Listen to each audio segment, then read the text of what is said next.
दोस्तों आप इस वक्त देख रहे हो all new royal Enfield Hunter और इसमें जो दो वेरिएंट्स आपके सामने आपको दिखाई दे रहे हैं ये हैं आपके रेट्रो और मेट्रो रिबेल। सबसे खास बात इस बाइक की ये है कि यहाँ पर सेम इंजन सेटअप दिया गया है, मतलब कि एकदम गोल्डन है ये बाइक जिसको कह सकते हैं। इंजन जो है वो रॉयल एनफील्ड का लॉन्ग स्ट्रोक टेक्नोलॉजी बेस्ड है जो कि अपनी रिलायबिलिटी के लिए जाना जाता है और सालों साल जो है ये इंजन कहीं नहीं जाता है। ठीक है, आई ओन अ मीटियोर। अभी मैंने 1-1.5 महीने पहले मीटियोर बाइक परचेज की थी और कमाल का स्पॉन्सर डे बाय डे जो है बाइक इज गेटिंग स्मूथर और चलाने में बहुत मजा आता है। और इस बाइक की खासियत ये है दोस्तों कि इसका जो वेट है वो लगभग 20 किलो कम है उन बाइक्स के मुकाबले, यानी कि अगर आप क्लासिक देखते हो उसके अलावा मीटियोर देखते हो, और जो पिकअप है वो बढ़ जाता है क्योंकि इंजन की जो कैपेसिटी है, इंजन की जो पावर है वो सारी चीजें सेम रहती है। तो इस बाइक का वेट कम होने की वजह से मतलब इसको मैन्यूवर करना और इसको इससे ओवरटेकिंग वगैरह करना वो काफी आसान हो जाता है। यानी कि प्रॉपर सिटी यूज के लिए जो है आपकी ये बाइक बनाई गई है और ये एक बहुत बेहतरीन ऑप्शन बन जाता है अगर आप 2 लाख के अंदर अंदर कोई रॉयल एनफील्ड बाइक देख रहे हो। तो कुछ इस तरीके का सीटिंग सेटअप आपको दोनों बाइक्स में देखने को मिल जाता है। रियर में आपके जो है वो एलईडी टेल लैंप्स आ जाते हैं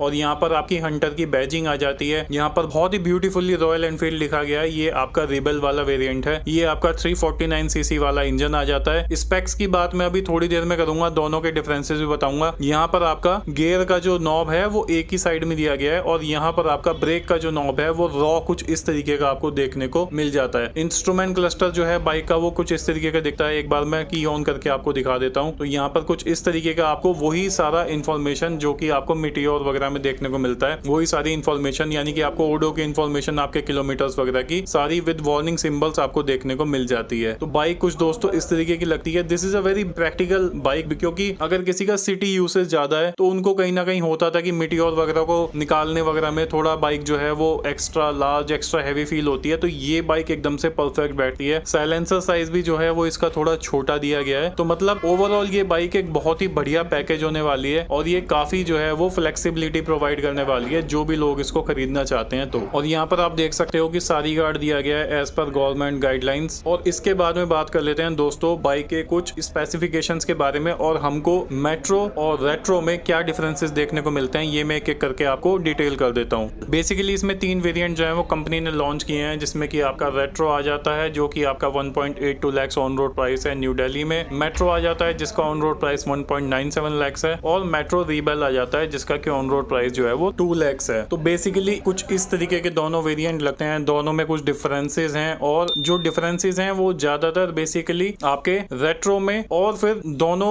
मेट्रो और मेट्रो रिबेल में कोई डिफरेंसेस नहीं है, बस ग्राफिक्स का डिफरेंस है। तो इसके अगर इंजन की बात करें तो यहाँ पर सेम आपको वही मीटियोर और क्लासिक वाला 349.34 सीसी का इंजन देखने को मिल जाता है जिसमें कि 20.4 पीएस की पावर और 27 न्यूटन मीटर्स का टॉर्क आपको देखने को मिलता है। कंपनी क्लेम माइलेज की अगर बात करें तो 36.2 kmpl का यहाँ पर आपको माइलेज देखने को मिल जाता है। फ्यूल कैपेसिटी जो है आपकी बाइक की वो 13 लीटर्स है। अगर तीनों वेरिएंट्स के डिफरेंसेस की यहाँ पर बात करेंगे तो बेसिकली जो डिफरेंस है वो आपके रेट्रो और मेट्रो के बीच में है। तो यहाँ पर अगर सबसे पहला डिफरेंस देखेंगे तो यहाँ पर आपका हेडलाइट टाइप जो है वो आपके रेट्रो में हेलोजन आती है, 35 वॉट बल्ब आता है, लेकिन आपका उसमें 60 to 655 वाट बल्ब आता है, यानी कि फ्रंट और रियर की मैं यहाँ पे बात कर रहा हूँ। ठीक है, उसके बाद में ब्रेकिंग सिस्टम की अगर बात करेंगे तो सिंगल चैनल एबीएस आपका जो है वो रेट्रो में आ जाता है, लेकिन मेट्रो में आपका डुअल चैनल एबीएस आता है। रियर ब्रेक सिस्टम में ड्रम ब्रेक्स आपके आते हैं रेट्रो में और मेट्रो में आपके दोनों ही वेरिएंट्स में डिस्क ब्रेक आपको देखने को मिलते हैं। रियर ब्रेक के साइज में भी यहाँ पर डिफरेंस है, उसमें 153 आता है रेट्रो में और 270 आपका आता है मेट्रो के दोनों वेरिएंट्स में। व्हील टाइप जो है वो आप देख पा रहे होंगे कि स्पोक आता है आपके रेट्रो में और दोनों मेट्रो वेरिएंट्स में आपका एलॉय आता है। और फ्रंट टायर साइज की अगर मैं यहाँ पर बात करूं तो